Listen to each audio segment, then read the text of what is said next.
Hello students, I am Professor Chirag Suthar. આપણે આજે chapter number 3ની વાત કરીશું, જેનું નામ છે chain and tape survey. Chapter number 2નું અસાઇનમેન્ટ આજે તમને મળી જશે. એની સાથે સાથે તમને હોમવર્કમાં એક એક્ઝામ્પલ આપ્યું હતું, તો એમાંથી અમુક લોકોએ કેલ્ક્યુલેટ કરી અને મને આન્સર આપ્યો છે, બાકીના લોકોએ આન્સર આપ્યો નથી. તો આજના દિવસમાં તમે લોકો એનું કેલ્ક્યુલેટ કરી અને મને આન્સર પહોંચાડી દેજો. બાકી પછી જે તે પગલાં લેવાશે એની જવાબદારી દરેક વિદ્યાર્થીની પોતાની રહેશે. બરાબર. સેકન્ડ નંબરનું ચેપ્ટર હતું, એના વિશે થોડું પહેલાં જોઈ લઈશું કે આપણે શું શું જોયું એની અંદર.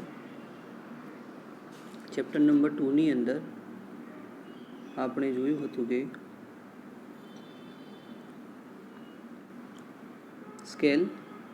સ્કેલ કોને કહેવાશે. તો કોઈ પણ વસ્તુ છે અથવા તો કોઈ પણ ડ્રોઈંગ છે એને ગ્રાઉન્ડથી મેપ સુધી, એટલે કે ગ્રાઉન્ડથી ડ્રોઈંગ પેપર સુધી પહોંચાડવું હોય તો એના માટેની જે પ્રોસેસ કરવામાં આવે છે એને કહેવાશે સ્કેલ. સ્કેલના અલગ અલગ પ્રકાર હતા, એટલે કે એના પહેલાં જોઈએ તો સ્કેલને કઈ રીતે દર્શાવી શકાય. તો એ માટે એક એન્જિનિયર સ્કેલ હતું, second number representative fraction scale હતો અને ગ્રાફિકલ સ્કેલ હતો. એની અંદર આપણે ગ્રાફિકલ સ્કેલ મહત્ત્વનો હતો. ગ્રાફિકલ સ્કેલની અંદર આપણે જોયું હતું કે કોઈ પણ સ્કેલ હોય તો એને ડ્રો કરવા માટે 12 જેટલા ભાગ પાડવામાં આવે છે અને 12 સેન્ટીમીટર જેટલી લેન્થ લેવામાં આવે છે અને 2 સેન્ટીમીટરના એને ભાગ પાડવામાં આવે છે, એટલે કે આપણને 6 અલગ અલગ ખાના મળી જશે. એના પરથી આપણે એના ઉપર સ્કેલ બતાવ્યો હતો. પછી આવશે types of scale, plane scale, diagonal scale અને કોર્ડ સ્કેલ. પ્લેન સ્કેલની વાત કરીએ તો પ્લેન સ્કેલ સિંગલ ડિજિટ અને ડબલ ડિજિટ માટે આપણે યુઝ કરીએ છીએ. ઓકે, અને એની માટેની જે ફિગર હતી એ પણ આપણે તમને સમજાવી હતી. સેકન્ડ નંબર આવશે ડાયાગોનલ સ્કેલ. ડાયાગોનલ સ્કેલની અંદર 3 ડિજિટ માટે આપણે એનો ઉપયોગ કરીશું. એના માટેની થોડી સ્કેલની રચના અલગ આવશે. કોઈ પણ સ્કેલ ડ્રો કરો એના નીચે આપણે સ્કેલ કેટલો છે, એટલે કે 1 centimetre is equal to 3 metre અને એનો RF લખી દેવાનું 1/300. ઓકે, એ રીતે લખવાનું રહેશે. પછી આપણે જોયું હતું કે કેરેક્ટરિસ્ટિક ઓફ આઈડિયલ સ્કેલ, આપણો સ્કેલ કેવો હોવો જોઈએ. બરાબર. પછી આપણે જોયું હતું કે choice of scale of map. બરાબર. નકશાના સ્કેલની પસંદગી તો શાના ઉપરથી થાય છે, તો નકશાનો ઉપયોગ અને પ્રદેશનો વિસ્તાર એના ઉપર આધાર રાખે છે. હવે મેઇન વસ્તુ એ છે કે મોટો સ્કેલ કોને કહેવાશે, નાનો સ્કેલ કોને કહેવાશે. તો જે સ્કેલની અંદર વેલ્યુ આપણી ઓછી હોય તો એને લાર્જ સ્કેલ કહી શકાશે, અને જે સ્કેલની અંદર વેલ્યુ વધારે હોય, ફોર એક્ઝામ્પલ તરીકે 1 સેન્ટીમીટર ઇઝ ઇક્વલ ટુ થશે તમારું 10 મીટર, એને કહેવાશે large scale. And second one small scale is equal to, એટલે કે 1 centimetre is equal to 100 metre, તો એની અંદર થશે એ સ્મોલ સ્કેલ કહી શકાશે આપણે એને. એટલે ઇન શોર્ટ, જેની અંદર વેલ્યુ ઓછી હોય એ લાર્જ સ્કેલ અને જેની અંદર વેલ્યુ વધારે હોય એને સ્મોલ સ્કેલ કહીશું. પછી આપણે એક ટેબલ જોયું હતું જેની અંદર બિલ્ડિંગ સાઇટ માટે કેટલો, પછી સર્વે માટે, રૂટ સર્વે માટે કેટલો સ્કેલ હોય છે, લેન્ડ સર્વે માટે કેટલો હોય છે, ટોપોગ્રાફિકલ, જીઓગ્રાફિકલ, કેડેસ્ટ્રીયલ, અલગ અલગ કામ માટે અલગ અલગ સ્કેલ બનાવેલા છે. બરાબર, એ જોયું હતું. પછી આપણે એક્ઝામ્પલ જોયા હતા. તો આટલી બેઝિક આપણે નોલેજ ફરીથી રિવાઇઝ કરી લીધું કે સેકન્ડ નંબર ચેપ્ટરની અંદર આપણે આટલી વસ્તુ જોઈ હતી. એની અંદરથી GTUની અંદર એક એક્ઝામ્પલ તો હશે જ, એની સાથે સાથે એક થિયરી પૂછાતી હોય છે કે explain types of scale enlist types of scale and explain any one, અથવા તો explain plane scale with figure. Okay, અને સેકન્ડ નંબર એવું રહેશે કે જે ટેબલ હતું એની અંદર આપણને સ્કેલ આપ્યા હતા. તો સ્કેલમાં શું લખ્યું હતું કે રેસિડેન્શિયલ, એટલે કે આપણે જે કામ કરીએ છીએ રૂટ સર્વેનું પર કરતા હોય, અથવા તો આપણે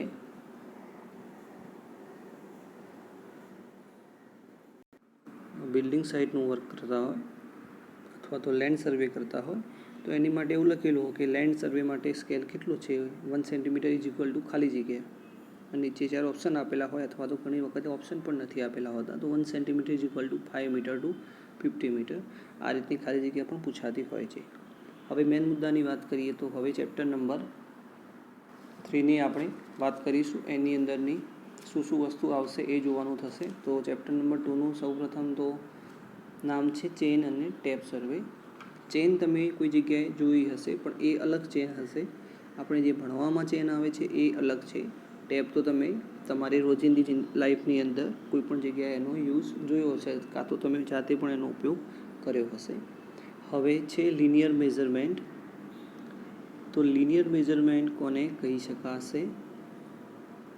તો લિનિયર મેઝરમેન્ટ એટલે કે વન લાઇનમાં યાદ રાખવું હોય તો એમ કહી શકાય કે હોરિઝોન્ટલ ડાયરેક્શનની અંદર જે પણ આપણે મેઝરમેન્ટ લઈએ છીએ ઓકે તો એને લિનિયર મેઝરમેન્ટ કહેવામાં આવે છે.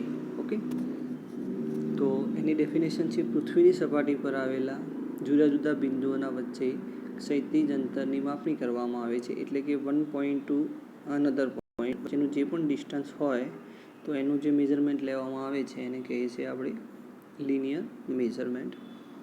હવે લિનિયર મેઝરમેન્ટની અંદર 3 મેથડ આપણને જોવા મળે છે અહીં. એક ડાયરેક્ટ મેથડ, સેકન્ડ છે ઓપ્ટિકલ અને થર્ડ છે ઇલેક્ટ્રોનિક મેથડ. તો ડાયરેક્ટ મેથડની અંદર વાત કરીએ તો આ રીતમાં ટેપ કે સાંકળનો ઉપયોગ કરવામાં આવે છે અને અંતરની માપણી કરવામાં આવે છે. બરાબર. સેકન્ડ નંબર છે ઓપ્ટિકલની અંદર આ રીતની અંદર ટેલિસ્કોપનો ઉપયોગ કરવામાં આવે છે.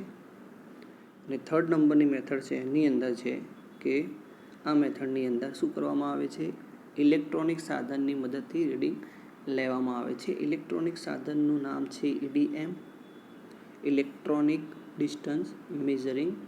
ઓકે ઇલેક્ટ્રોનિક ડિસ્ટન્સ મેઝરિંગ જે ઇન્સ્ટ્રુમેન્ટનું નામ છે. તો 3માંથી નંબર 1, નંબર 2, નંબર 3 ઇઝી આપણને લાસ્ટ નંબરની મેથડ પડશે. ઓકે ઇલેક્ટ્રોનિક મેથડ કઈ રીતે તો સમજીએ તો આમાં શું છે કે ચેન અને ટેપને આપણે પકડવી પડશે એટલે કે 2 માણસની જરૂર પડશે અને એમાં એક માણસ એવો હોવો જોઈએ કે જેને રીડિંગ વાંચતા આવડતું હોય પરફેક્ટ. ક્લિયર. સેકન્ડ નંબર છે ટેલિસ્કોપ. તો ટેલિસ્કોપનો ઉપયોગ આપણે નોર્મલ જગ્યા ઉપર નથી કરી શકતા અથવા તો ટેલિસ્કોપની ગણતરી કરવી પડે છે. જે રીતે કે આપણે રીડિંગ વાંચ્યું સામે તો પછી એના પછી કેલ્ક્યુલેશન કરવું પડે છે. તે સેકન્ડ નંબરની મેથડ થઈ ગઈ. હવે થર્ડ નંબરની મેથડ જોઈએ તો થર્ડ નંબરની મેથડનું નામ છે ઇલેક્ટ્રોનિક મેથડ. તો ઇલેક્ટ્રોનિક મેથડની અંદર શું છે કે એક ઇન્સ્ટ્રુમેન્ટ છે જેનું નામ છે EDM. EDM એટલે કે ઇલેક્ટ્રોનિક ડિસ્ટન્સ મેઝરિંગ. ઓકે તો એની અંદરથી એક એક્સરે કિરણ નીકળશે. જે જગ્યાએ તમે તમારું ઇન્સ્ટ્રુમેન્ટ લઈને ઊભા હશો ત્યાંથી એક એક્સરે કિરણ નીકળશે જે સામે જે પણ તમારે ડિસ્ટન્સ મેજર કરવાનું હોય ત્યાં સુધી ટચ થઈ અને પાછું આવશે. અને પાછું આવશે એટલે આપણને distance horizontal distance linear measurement automatically મળી જશે. એના માટે કોઈ ચેન અથવા તો ટેપની જરૂર નહીં પડે. તો આપણે બને ત્યાં સુધી ઇલેક્ટ્રોનિક મેથડનો ઉપયોગ કરીશું. સેકન્ડ નંબર છે કે આ રીત નાના વિસ્તારની માપણી માટે ઉપયોગી છે. બરાબર. નાના વિસ્તારનું કામ હોય તો એ માટે આપણે શું કરીશું ડાયરેક્ટ મેથડનો ઉપયોગ કરીશું. સેકન્ડ નંબર છે આ રીત માટે મોટા વિસ્તાર જે જગ્યાએ હોય મોટો વિસ્તાર ત્યાં આપણે એનો ઉપયોગ કરીશું. અને લાસ્ટ નંબર છે એ વિશાળ વિસ્તાર માટે આપણે ઉપયોગ કરીશું. પછી ડાયરેક્ટ મેથડ છે એ થોડી પ્રોસેસ ધીમી છે. જે રીતે તમને આગળ સમજાવ્યું એ પ્રમાણે રીડિંગ વાંચતા આવડવું હોવું જોઈએ. બરાબર. એ રીતનું કામ હોય તો કામ તમારું ઝડપથી થઈ શકશે. પછી સેકન્ડ નંબર છે ઓપ્ટિકલ મેથડ. એ મેથડની અંદર તમારું કામ ડાયરેક્ટ મેથડ કરતાં થોડું ઝડપથી થશે. અને લાસ્ટ મેથડ છે એની અંદર તમારું કામ ખૂબ જ ઝડપથી થશે compare to direct method and optical method. હવે ડાયરેક્ટ મેથડની અંદર ચોકસાઈ ઓછી છે. ઓપ્ટિકલ મેથડની અંદર ચોકસાઈ વધુ છે કમ્પેર ટુ ડાયરેક્ટ મેથડ. અને લાસ્ટ નંબર એટલે કે ઇલેક્ટ્રોનિક મેથડની અંદર ચોકસાઈ ખૂબ જ વધુ આપે છે. ઓકે, તો 3માંથી આપણને જે આ મેથડ છે એ સારી રહેશે અને ઉપયોગી બનશે. હવે આપણે આગળ જોઈશું કે EDM ઇન્સ્ટ્રુમેન્ટ નીચે મુજબ આપણને એક લિસ્ટ બનાવેલું છે. EDMનું મતલબ તમને કીધું હમણાં એ પ્રમાણે ઇલેક્ટ્રોનિક ડિસ્ટન્સ મેઝરમેન્ટ, ઘણી જગ્યાએ મેઝરિંગ પણ લખેલું હોય છે. તો EDMના અલગ અલગ પ્રકાર છે, તો એની વાત કરીએ તો નંબર 1 રહેશે જીઓડીમીટર, સેકન્ડ નંબર છે ટેલ્યુરોમીટર, થર્ડ નંબર છે મેકોમીટર, ફોર્થ નંબર છે રેન્જર માસ્ટર, ફિફ્થ નંબર છે ઇલેક્ટ્રોટેપ અને લાસ્ટ ડિસ્ટન્સ મીટર. આ બધા જે અહીંયા આપણને નામ આપેલા છે એ બધા EDMના પ્રકાર છે, પણ આપણે ખાલી યાદ રાખવા પૂરતા આપણે યાદ રાખવાના છે. બને ત્યાં સુધી આપણું બધું જ કામ EDMમાં થતું હોય છે. ઇલેક્ટ્રોનિક ડિસ્ટન્સ મેઝરિંગ આનું નામ છે. હવે જોઈએ ડાયરેક્ટ મેથડ. ડાયરેક્ટ મેથડ એટલે કે જ્યારે આપણી પાસે આ બધા ઉપકરણો ન હતા અને આપણે ડાયરેક્ટલી શું કરતા હતા, કઈ મેથડ હતી આપણી જોડે, આ બધા ઉપકરણો નહોતા, તો એ વખતે શું કરતા હતા, તો એ છે ડાયરેક્ટ મેથડ. હવે ડાયરેક્ટ મેથડની અંદર વાત કરીએ તો સૌ પ્રથમ આવશે પેસિંગ. ઓકે, તો પેસિંગની અંદર છે આ રીતમાં બે બિંદુઓ વચ્ચેનું અંતર માપવાનું હોય તો બે બિંદુઓ વચ્ચે પગ ચાલીને પગલા વડે ગણવામાં આવે છે, જે આપણે સૌ પ્રથમ કરતા હતા જ્યારે આપણી પાસે કોઈ ઉપકરણો ન હતા. તો શું કરવામાં આવે છે, બે બિંદુઓ વચ્ચે ચાલીને પગલાં ગણવામાં આવે છે. પછી છે પેસોમીટર, સેકન્ડ નંબર. પેસોમીટર એટલે કે પેસોમીટર એક કાંડા જેવી ઘડિયાળ જેવું હોય છે સાધન, જે ખિસ્સામાં આપણે રાખી શકીએ છીએ અથવા તો પગમાં બાંધી શકીએ છીએ, અને ત્યારબાદ બે બિંદુઓ વચ્ચે ચાલવામાં આવે છે અને પેસોમીટરમાં પગલાંનું નોંધણી થાય છે. તો પેસોમીટર પરથી તમને કહું એક વોચ આવે છે. ઓકે, તો વોચની અંદર શું હોય છે કે આપણે કેટલા ડિસ્ટન્સ ચાલ્યા, જે તમને ખબર જ હશે, તો એની અંદર કાઉન્ટ થતું હોય છે. તો બસ વન ટાઈપ ઓફ આ એક ડાયરેક્ટ મેથડની અંદર આપણે પહેલાં આ જ વસ્તુ કરતા હતા. પછી આવશે પેડોમીટર. તો પેડોમીટર જે છે આપણું એ પણ પેસોમીટરના જેવું જ છે. એની અંદર પણ પગની લંબાઈ પરથી કેલ્ક્યુલેટ કરવામાં આવે છે ડિસ્ટન્સ. પછી આવશે ઓડોમીટર. તો ઓડોમીટર બને ત્યાં સુધી તમે જોયું હશે. તો ઓડોમીટરમાં શું હોય છે કે એક પર્ટિક્યુલર ફિક્સ ડાયામીટરની એક વ્હીલ હોય છે,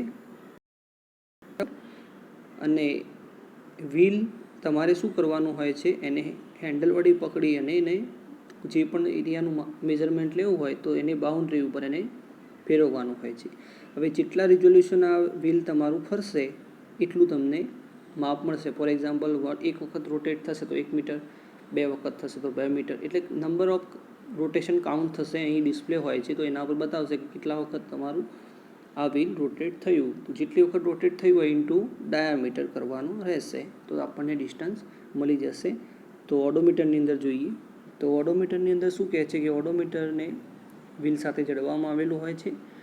જે રેખાની લંબાઈ માપવાની હોય તે રેખાની પર એને ફેરવવાનું હોય છે. જે તમને કીધું એ પ્રમાણે ઓડોમીટર વ્હીલની સાથે પરિક્રમાની સંખ્યા માપે છે, અને પરિક્રમાની સંખ્યા અને વ્હીલનો પરિઘનો ગુણાકાર કરવાથી આપણને શું મળે છે, ઓડોમીટર પ્રમાણે આપણને ડિસ્ટન્સ મળી જતું હોય છે. લાસ્ટ વાત કરીએ ચેઇનની. તો ચેન શું છે, તો આ ટોપિક પછી ચેન વિશે ભણવાનું આવશે. એમાં અલગ અલગ 5 ટાઈપની વાત કરી છે ચેનની, જેની અંદર જે આપણે સ્ટીલ બેન્ડ કહીએ છીએ એ પણ ચેનની અંદર આવતી હોય છે. તો એ બધું સમજ્યા પહેલાં લાસ્ટ ટોપિક સમજી લઈએ, પછી એના પછી તો આપણે ચેન વિશે સમજવાનું છે. તો ચેન કોને કહીશું, તો આ રીતમાં ચેન કે ટેપ વડે અંતર માપવામાં આવે છે, અને ટેપ વધુ ચોકસાઈ આપે છે ચેન કરતાં. હવે ચેન શું છે, ચેન વિશે જોઈએ.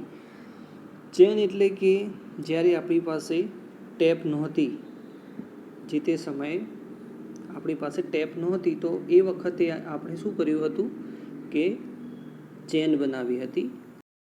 છે કે વન ટાઈપ ઓફ આપણે ચેન જોઈ છે એ પ્રમાણે બનાવેલી છે, ગેલ્વેનાઇઝની બનાવટ હોય છે, પણ એની અંદર અલગ અલગ ડિસ્ટન્સ લખેલા હોય છે, જે રીતે કે 20 મીટર, 30 મીટર, 50 મીટર, 100 મીટર, આ રીતની અલગ અલગ 4 કેટેગરીમાં ચેન આવતી હોય છે. અને ચેનમાં શું હોય છે કે બંને બાજુથી આપણે માપ વાંચી શકીએ છીએ, એ આપણો એક પ્રોફિટ હતો, બરાબર. ચેનમાં બંને બાજુથી માપ લઈ શકીએ છીએ, જે રીતે એવું નહીં કે માપપટ્ટી હોય આપણી પાસે મેજર ટેપ તો 1, 2, 3, 4, 5 એ રીતનું હતું, પણ ચેનની અંદર શું હશે, કોઈપણ જગ્યાએ માપ લખેલા હશે ખરા, જે રીતે કે 5 મીટર, 10 મીટર એ રીતે માપ લખેલા હશે, પણ આપણે રાઈટ સાઈડથી જ પણ એને સ્ટાર્ટ કરી શકીએ છીએ અને લેફ્ટ સાઈડથી પણ એને વાંચી શકીએ છીએ. ઓકે. અને ગેલ્વેનાઇઝથી બનાવવામાં આવે છે. ગેલ્વેનાઇઝની એટલા માટે કે એને કોઈપણ જગ્યાએ પાણીવાળા વિસ્તારમાં કોઈપણ જગ્યાએ યુઝ કરવાથી એના ઉપર કાટ ના લાગે, અને એનો જે સળિયો હોય એટલે ગેલ્વેનાઇઝ જે સળિયો હશે એ 4 mm વ્યાસનો બનેલો હોય છે, બરાબર. તો આજે આપણે શું શું શીખ્યા એ એક વખતે રિવાઇઝ કરી લઈશું, બાકી આજે આપણે અહીં સુધી જ ચલાવવાનું હતું. તો સૌ પ્રથમ લિનિયર મેઝરમેન્ટ કોને કહેવાશે, તો પૃથ્વીની સપાટી પર આવેલા જુદા જુદા બિંદુઓ વચ્ચેના ક્ષૈતિજ અંતરની મેઝરમેન્ટ કરવામાં આવે છે, એને લિનિયર મેઝરમેન્ટ કહે છે. એટલે પછી જોયું લિનિયર મેઝરમેન્ટની અલગ અલગ રીત છે, એમાંથી બેસ્ટ રીત છે આપણી ઇલેક્ટ્રોનિક. પછી ઇલેક્ટ્રોનિક દરેક આમાં ઓપ્ટિકલમાં શું હોય છે ડાયરેક્ટ, અને ઇલેક્ટ્રોનિકમાં શું હોય છે એ વસ્તુ આપણે સમજ્યા. પછી આગળ આપણે જોયું કે વિવિધ પ્રકારના એડીએમ ઇન્સ્ટ્રુમેન્ટ હોય છે, બરાબર. આ રીતના વિવિધ પ્રકારના ઇન્સ્ટ્રુમેન્ટ હોય છે જે આપણે યુઝ ઓછા કરતા હોઈએ છીએ, પણ આપણે શાનો ઉપયોગ કરીએ છીએ, EDMનો. ક્લિયર. પછી આપણે જોયું કે ડાયરેક્ટ મેથડ. તો ડાયરેક્ટ મેથડ એટલે પહેલાં શું કરતા હતા, જ્યારે એક જગ્યાએથી બીજી જગ્યાનું માપ શોધવું હોય, 2 પોઈન્ટ વચ્ચેનું અંતર શોધવું હોય, તો એ વખતે શું કરતા હતા, તો એ વખતે અલગ અલગ મેથડ હતી આપણી આ રીતની, તો એનો યુઝ કરીને આપણે મેઝરમેન્ટ લેતા હતા. અસાઇનમેન્ટ નંબર 1 અને અસાઇનમેન્ટ નંબર 2 હજી સુધી ઘણા સ્ટુડન્ટે બતાવ્યું નથી.